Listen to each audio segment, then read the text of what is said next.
Welcome back. एक दफ़ा फिर आपको खुश आमदीद कहते हैं। मुन्ना साहब, हम ब्रेक से पहले बात कर रहे थे कि बहुत सारी चीज़ें ज़ाहिर है बदल जाती हैं। जैसे आप लोग पीडीएम की गवर्नमेंट में थे, फिर पीडीएम ने चौधरी साहब को कहा, मिठाइयाँ भी बट गई, फिर एक कॉल आई आपको और आपकी खान साहब से मीटिंग थी।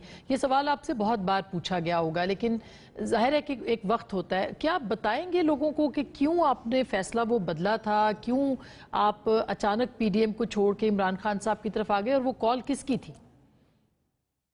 जी, असल में पीडीएम की गवर्नमेंट हमने कभी ज्वाइन नहीं की। उस टाइम पे गवर्नमेंट तो पीटीआई की थी और तब फैसला ये करना था कि हमने पीटीआई के साथ जाना है या पीडीएम के साथ जाना है। हम्म। तो मेरा तो इसमें कोई छुपी बात नहीं है, मेरा तो वैसे ही ज़हन ये था पीटीआई के साथ जाने का, खान साहब के साथ जाने का।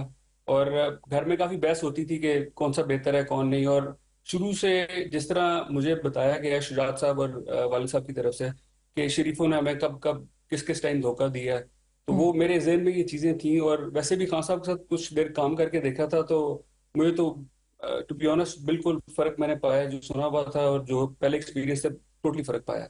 हम्म। तो मेरा तो यही ज़हन था। हम्म। आखिरी जो आप कॉल की बात कर रही हैं, वो कॉल बाजवा साहब की आई थी और वालिद साहब ने सुनी थी।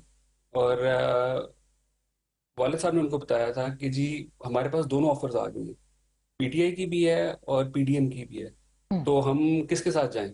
जिस पे बाजवा साहब ने कहा था कि जो साहब आप अपना फैसला खुद करें, मेरे से ना पूछें। तो वालिद हम्म। साहब ने इंसिस्ट किया, नहीं जी मैंने वही करना है जो आपने कहना है। तो उन्होंने कहा कि मेरी ख्वाहिश ये है कि आप इमरान के साथ जाएं। तो बस मैंने अच्छा। इतना ही सुनना था, मुझे तो मौका मिल गया। मैंने फिर वाला साहब को कन्विंस किया और यही हमने फिर सबने मिलकर फैसला किया वहां पे कि जी हमें पीटीआई के साथ जाना चाहिए। और ये वो वक्त है जब जनरल बाजवा के खिलाफ इमरान खान साहब जो हैं वो एक नैरेटिव बना चुके थे रिजीम चेंज का, और उसके बावजूद जनरल बाजवा ने कहा कि आप जो है वो इमरान खान साहब के साथ रहें। जी, अब ये बड़ा इंटरेस्टिंग है जी कि अब ये बाजवा साहब ही बेहतर बता सकते हैं कि उन्होंने हमारे भले में ये बात मशवरा दिया है या हमें मरवाने के लिए दिया है, वो अल्लाह को बेहतर पता है। बट उस टाइम पे उनका मशवरा यही था। और क्योंकि उनके साथ एक अच्छा रिलेशनशिप रहा है, तो मैं तो बेनिफिट ऑफ डाउट उन्हें ही दूंगा हम्म। कि वो चाहते थे कि हमारा फायदा। क्या ऐसा तो नहीं था कि उनको ये यकीन था कि इलेक्शन हो जाएगा, खान साहब दोबारा वापस आ जाएंगे और फिर जाहिर है कि वही सेटअप होगा और उनको भी एक्सटेंशन मिल जाएगी? क्या ये उनके जहन में हो सकता है बाजवा साहब के? कुछ भी हो सकता है कि वो बेहतर बाजवा साहब को ही पता है और खान साहब को ही पता है, क्योंकि मैंने पहले भी जिस तरह कहा ना जी, उनकी आपस की जो एक रिलेशनशिप थी बड़ी कुर्बत वाली थी, तो वो उन दोनों को ही पता है कि क्या बातें हुई और किसने क्या किया और किसने क्या नहीं किया। हम्म।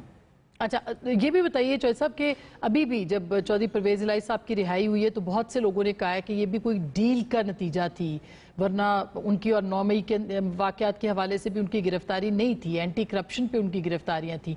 तो क्या ये वाकई कोई डील हुई है जो उनकी रिहाई हुई है, या आप समझते हैं कि नहीं, ड्यू थी उनकी, उसकी वजह से उनको रिहा कर दिया गया? लेकिन जी डील में होता है कि दोनों साइडों को कुछ ना कुछ मिलता है। हम्म। अगर हमें मिला है ये कि जी हमें रिहाई मिली है, तो दूसरी साइड को क्या मिला है? हालांकि जिस जिसने डील की है सब ने डिनाउंस किया खान साहब को और पीटीआई को।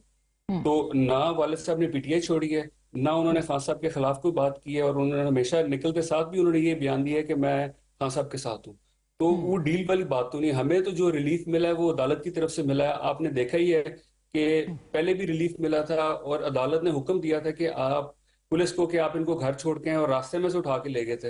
हम्म। तो इस दफा भी अदालत में ही हम गए हैं और अदालत ने थोड़ा सा जरा स्टैंड सख्त लिया है। तो मुझे तो हम्म। लगता है कि एक ये एलिमेंट था।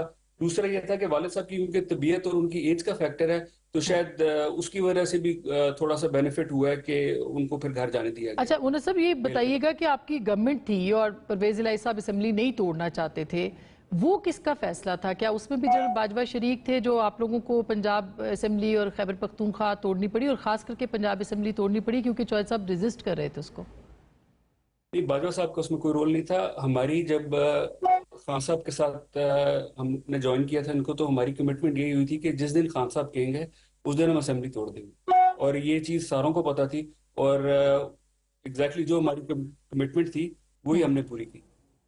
अच्छा, मेरे पास सवाल तो बहुत से, लेकिन वक्त खत्म हो गया है, फिर किसी और वक्त ज़रूर करेंगे, मगर चलते चलते बता दें कि आप पाकिस्तान आप वापस आ रहे हैं कि नहीं, क्योंकि एक तनकीद ये भी हो रही है कि चौधरी साहब तो जेल भुगत चुके मगर आप वापस नहीं आए।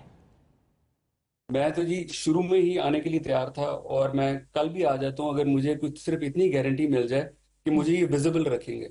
वो जो अच्छा। जब आपको सिस्टम से गायब कर देते हैं और अदालतों में जाके आपके वालिदैन को रोना पड़ता है कि जी बच्चा गायब हो गया है, वो जो एलिमेंट है, अगर मुझे कोई ऐसी कमिटमेंट आ जाए कि भाई मुझे विजिबल रखेंगे, आगे भी मैं जेल रहा हूँ, मुझे कोई इशू नहीं है, एज लॉन्ग एज मुझे विजिबल रखें मैं सुबह आ जाऊंगा। तो किससे कमिटमेंट किससे चाहिए आपको? जिनके पल्ले है सब कुछ। बहुत शुक्रिया। थैंक यू सो मच नाजरीन। बहुत सी बात हो सकती थी वक्त में, लेकिन गुफ्तगू आपने सुनी है, फैसला आपका।